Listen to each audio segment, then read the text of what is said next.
దేవుడు సమస్తమైన వాటిపైన మనకు అధికారాలు ఇచ్చాడు. సమస్తాన్ని కూడా మనం స్వాధీనపరచుకునే అధికారం మనకున్నది. బలవంతులు కానీ, అడవి మృగాల లాంటి వారు కానీ, వృషభముల లాంటి వారు కానీ, ఎలాంటి వారైనా కూడా మనకు లోబడతారు. అది ఎప్పుడు నువ్వు యేసు నామాన్ని బట్టి నువ్వు ప్రార్థన చేసినప్పుడు. ఇంకా మరీ ముఖ్యంగా కీర్తన 34:7 రాయబడ్డది.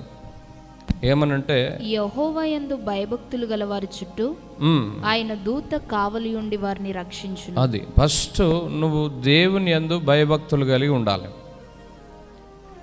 దేవుని యందు భయభక్తులు కలిగి ఉంటే దేవుని కార్యాలు నీ యందు ప్రత్యక్షపరచబడతాయి.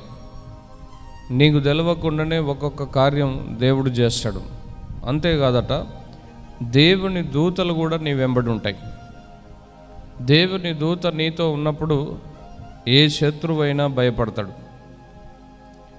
నీ శత్రువు నశించాలంటే నువ్వు దేవుడికి భయపడాలి.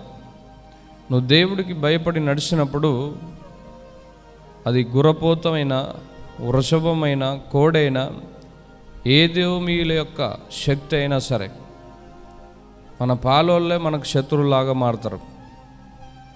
ఒకే తల్లి కడుపులో పుట్టినటువంటి మన తమ్ముడే మనకు శత్రువు అవుతాడు, మన అన్నే మనకు శత్రువు అవుతాడు, మన చెల్లె మనకు శత్రువు అవుతుంది, మన అక్కే మనకు శత్రువు అవుతుంది కదా.